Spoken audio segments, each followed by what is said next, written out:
What are you proud of, but can't tell anyone who knows you? I haven't done heroin in 6 months. People around me think that I don't even smoke weed. I was on blah therapy a few months back. I was a listener and this kid was my venter. He was 14, living in England I think. His mom was on vacation, and she had left him with his uncle, but his uncle touched him inappropriately. He wasn't sure what to do, but with some encouragement I got him to call his mother, and she was a good mom, so she came home immediately and had him continue staying with the friend he was with. He seemed kind of shaken up, completely understandably, so I stayed with him until 3 AM my time. That is so awesome. It's possible that you being able to encourage him to talk to his mom helped prevent a cycle of abuse from starting. I used to go on blah therapy now and again, and I don't know for sure if I helped anyone in any meaningful way, but I hope I did. I did end up marrying one of them, though, so that went well. Slight exception, since a few people close to me know this story, but it's not exactly something you share at the dinner table. I guess I'm proud that I was able to help this woman find some peace about the situation though. A girl I followed on Tumblr wrote a suicide note. After a short moral dilemma, I attempted to dox her to her mother, but she did not respond. Long story short, some other followers managed to get the police involved, but she assured everyone that she was just venting and being dramatic online, and the matter was dropped. She committed suicide the next day. I sent flowers to the funeral, very far away, with an anonymous note. Months later, her mother responded to my attempted dox and ended up asking me a lot of questions about this girl with whom I'd only had small online interactions with, why she'd do this, and did people encourage her were the questions at the forefront, and I spent 2 hours at work messaging back and forth with her telling her all I knew. At the end she thanked me and wrote that she would never wish this on anyone and begged anyone considering suicide to reconsider. So I doubled down on her request now. Don't let an internet stranger explain to your family why you're gone. I haven't been redditing much lately, but some of you might still recognize my username from talking about my sister's suicide. Yesterday I hit 60. No, not 60 years old. The 60th person on Reddit to PM me or reply to me letting me know that something I shared has stopped them from considering suicide. It's a touchy subject, so it's awkward at best in real life. I'd really prefer those I know I will not know my username. Finally, I don't want to come off as a braggart. Though I think this may be the most significant thing I've done with my life, I don't know how to discuss it without seeming like I'm bragging.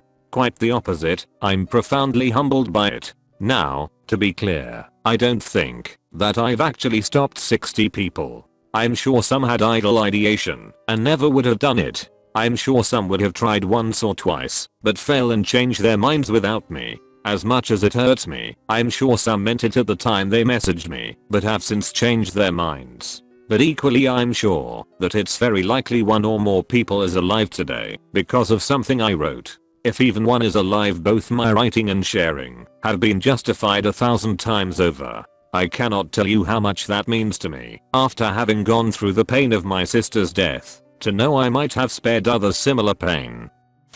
I went to an Overeaters Anonymous meeting last night. My first one, actually. I was out for a drive trying to keep myself from binging when it occurred to me to see if there was a meeting that I could attend. I pulled over, looked it up, and there was one about 20 miles away. I'd be 10 minutes late, but I decided to go anyways. I got there only 5 minutes late, but stood around the corner from the meeting room for 15 minutes before I got the courage to walk in. I sat on a couch next to a gentleman old enough to be my grandfather, and I was the youngest one in there by a couple of decades. I didn't speak, except to say my name, when the leader asked, and I kept welling up with tears and breaking down. I think it was so overwhelming to just be there, to have taken that first step. And it was unbelievable to me to hear stories of others who have a similar relationship with food.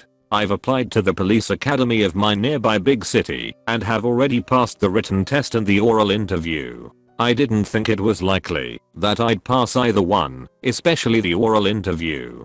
But I did. And I'm scheduled to take the physical test in less than 3 months. And I want so badly to be in law enforcement. My eating habits are keeping me from my dream. So I went to my first OA meeting last night, and it was harder than walking into that written test or the oral interview. Much scarier. But I freaking did it. I'm so happy I did.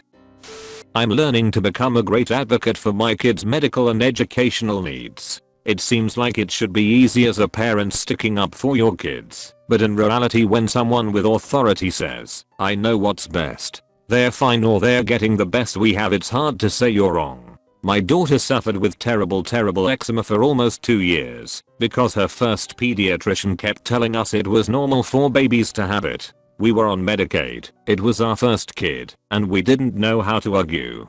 Turns out she was allergic to a litany of foods. Easy fix once we knew. Now she has behavioral issues in school. If we, but especially myself, hadn't learned to be strong, she never would have gotten the wonderful IEP and specialist team she has now, which has made a world of difference. When my son wasn't talking at 18 months, everyone said it's fine. It's normal. I made a fuss, uncomfortable as it was, and it turned out he wasn't hearing squat because he needed tubes. Now he's 2.5 and speaking full sentences daily. I grew up watching authority figures walk all over my mom. I'll let it happen to me most of my life. I'm really proud to be improving on that, especially for my kids. When I was 15, I would browse Omegle because I was a horny little fuck. One day I met a girl who was my age. We talked for a while, we rollerplayed, and then we traded images. We then spent the next few days talking, and occasionally doing the other stuff as well. After we had been talking for 4 months, we thought we loved each other. We always had each other's backs, and we always talked and helped each other. We wanted nothing more than to meet up and all that jazz. Eventually we cooled off talking for a bit. Then about 2 months later, she started to tell me about her depression. She talked about how she wasn't feeling herself, how she was feeling lost and depressed all the time. Then one day in January of my sophomore year, she texted me during school. It was something along the lines of, I want you to know that no matter what happens, I love you, and I want to thank you for being a big part of my life. I left health class and immediately went to the bathroom and began texting her telling her she was loved and she couldn't go like this. Thank God for the hours of browsing memes on Inga at the time, because I remember they said, don't try to help.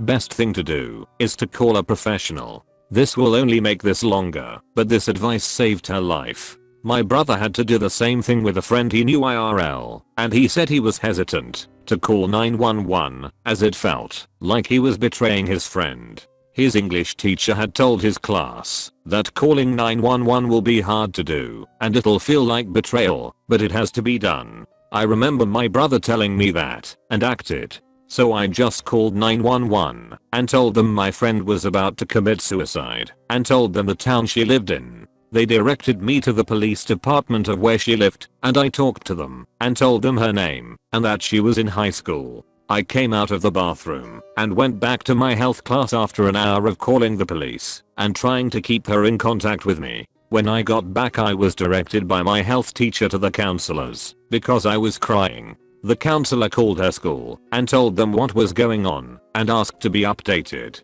About a week later she texted me telling me that she was doing okay. They took her to a hospital and got her medicine and a shrink. She said she was upset with me initially, but was ultimately glad. And her parents said they were eternally grateful. A month later she said she was feeling a lot better. It's now almost 2 years later. We don't talk too much, but when we Snapchat she always tells me she's doing great. She recently posted that she's finally finished her sessions for therapy. That's my story. I'll never tell those I know, because I don't want to tell people I used to go on Omegle until 3 AM looking for girls. Only me, my counselor, and she know what happens, and truly only the two of us know all the details. I hope this helps someone who finds themselves in this situation.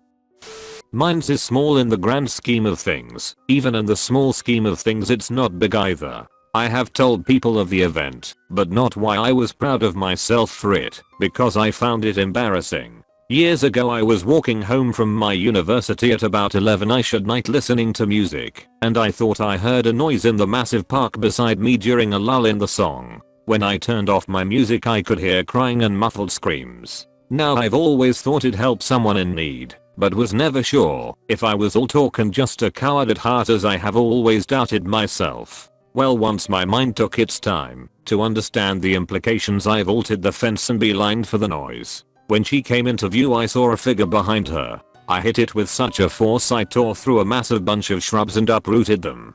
Turns out it was just a jacket she had got stuck, but haha. I got up, helped her up, and recovered her jacket. Turned out she got into an argument with someone, ran away from them, and had got lost and had fallen. So overall nothing as serious as what my mind thought at the time. I walked her to an address she gave me, contacted the police and went home. It's a small thing, but it let me know I will run to a person's aid. I'm not a completely terrible person.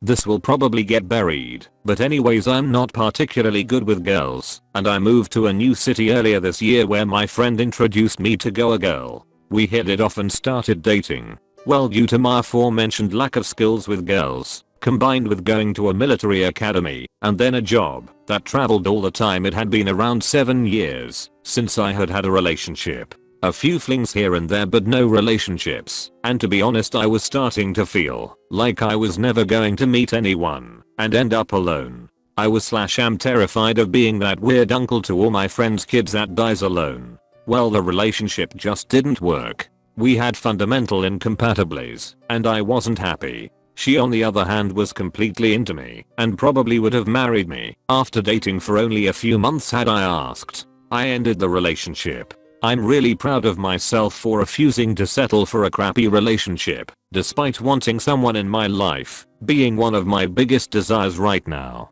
It wouldn't have been fair to myself, and more importantly, it wouldn't have been fair to her to simply stay in the relationship, waiting for something better to come along.